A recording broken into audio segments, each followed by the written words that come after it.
up in the sky. Look, it's captivating. It's energizing. It's Eliances Heroes. Eliances is the destination for entrepreneurs, investors, CEOs, inventors, leaders, celebrities, and startups, where our heroes in business align. Now, here's your host flying in, David Kogan, founder of Eliances. Yes. And again, always is so excited to share with you really people who inspire us, people who make a difference in the community, doing so much and making their mark. But how are they doing it? That's the lessons we uncover on the Eliances Hero Show. And by the way, too, thanks again for the feedback we continue to have when I interviewed the publisher of Forbes magazine. So make sure you check out Eliances.com. That's Eliances.com, the only place where entrepreneurs align. All right. First of all, getting into the World Series in it itself is a feat. Being able to play 3 times in the World Series is just incredible in itself. But now we have with us Todd Stottlemyre, and I just love what opportunity I have to really be able to uncover the secrets of heroes. Those are the ones that are building, those are the ones that are making a difference, bringing joy to our world. And that's what this show is all about. So make sure you check out Eliances.com. That's Eliances.com. Why? Because it's the only place where entrepreneurs align. And I appreciate the continued feedback we had when I had on the publisher of Forbes magazine. Well, let's get started with our next guest and hero. First of all, being in the World Series itself is just an incredible feat. Being in it once is, as I mentioned, incredible twice. How about 3 times? We have with us Todd Stottlemyre, a 2-time world champion MLB pitcher. He's an author, entrepreneur, and investor, and you can reach him at toddofficial.com. Welcome to the show, Todd. First of all, being able to play in the World Series 3 times. I mean, I got to ask you, is it any difference when you're playing from the second time and third time versus the first time? You know what's crazy? That's a great question. What's crazy is I would say that I guess experience, you kind of refer and lean back on some experience and preparation and that sort of thing. Maybe you understand the emotional feelings you're going to go through, but everyone is so unique and special in its own right. And it's like, obviously it's the thrill. And I would like to tell you, hey, when I was a kid, I dreamed about playing in all these World Series, but I don't know if my dream and my vision was that big. I certainly dreamed about playing in Major League Baseball, but landing in all these world championship teams was pretty incredible. Let's talk about that dream and when that started. Sure. Yeah, so my father was legendary pitcher for the New York Yankees, 5-time All-Star, 3-time 20-game winner.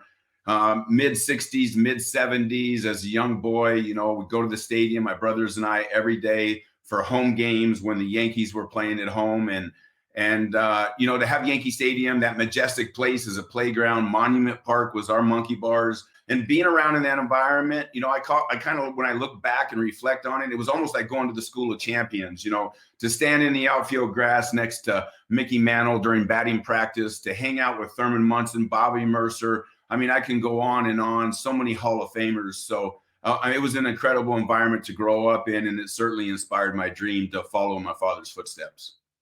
And I bet your father couldn't have been more proud.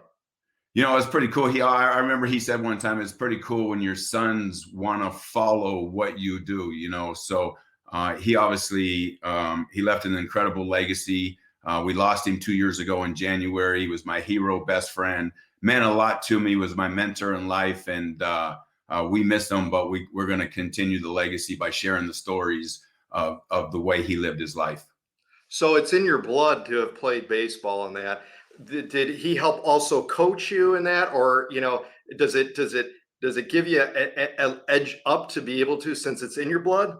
Yeah, what's funny is he told us as kids, he goes like, you guys do you, and just become the best you can at whatever you choose to do.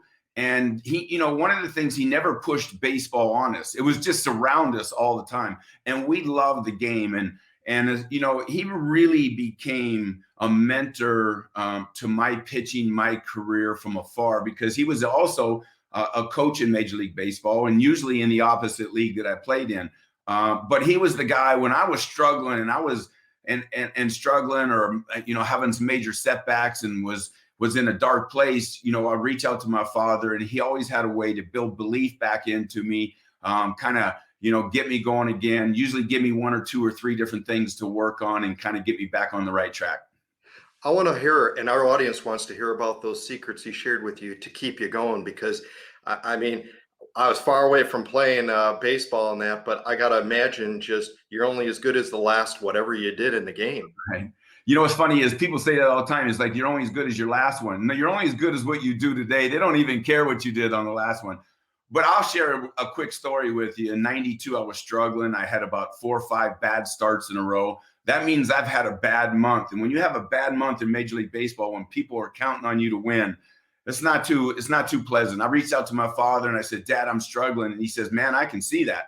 And I said, Dad, when I make good pitches, they get hits. When I make bad pitches, they're hitting home runs. And he said something. He says to me, Todd, actually, I don't think you're making many good pitches. Too many pitches are up in the strike zone. He says, but if you'll do these 3 things, Todd, he says, you'll dominate. And I was like, man, I don't even need to dominate. I just need to do good.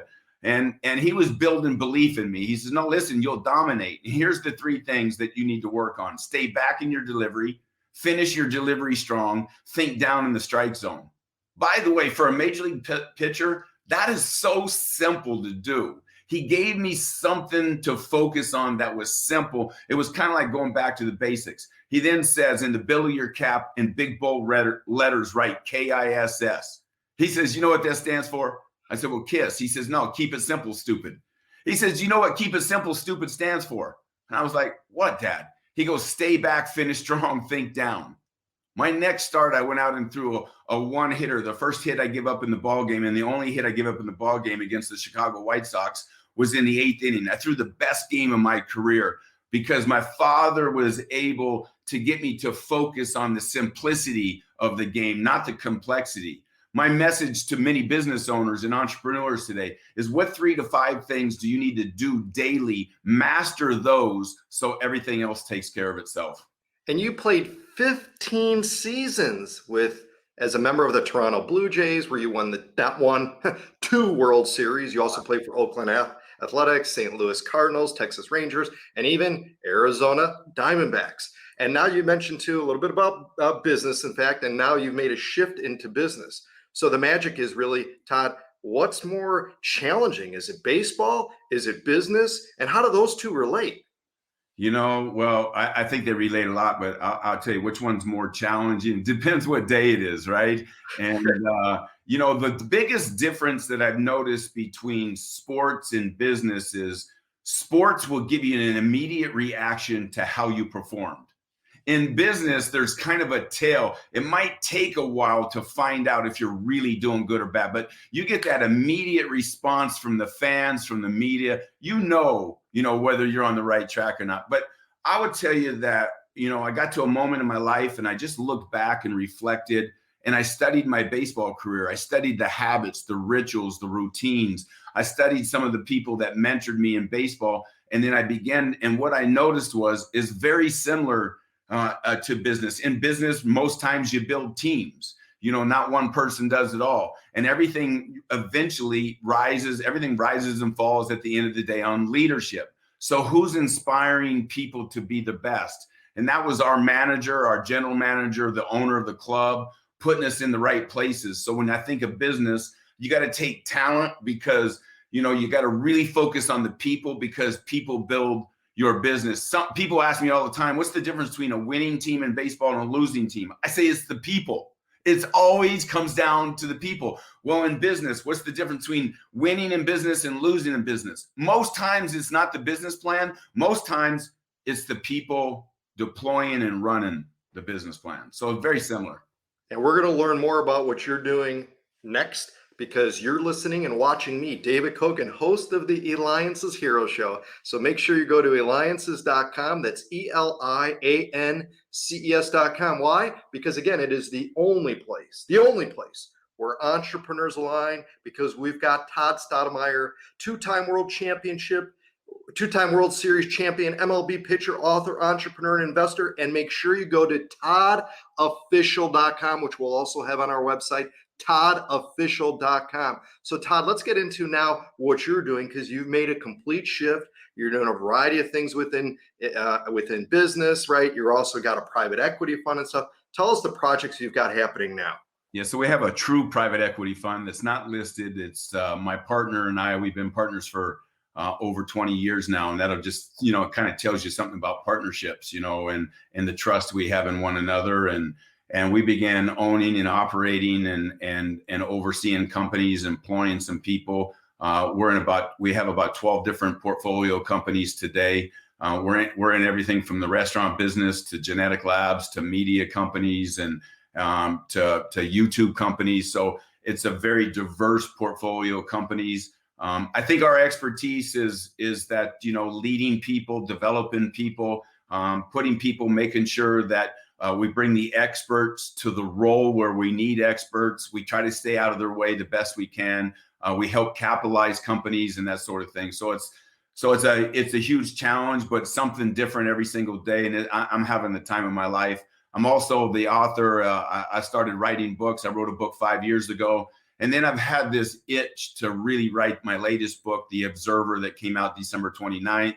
And, because that book, The Observer and Becoming the Observer and a fable on mastering your thoughts and emotions was something that I had to go through in my life. It was truly my mess that today's my ministry. And I want to share with other people on how to become the observer of their life, how to really step back and measure their thoughts. What are they thinking? Where's their focus going? How do they feel about it? What actions are they taking? And get people to focus on things they can control, let go of everything else, and especially the things they can't control.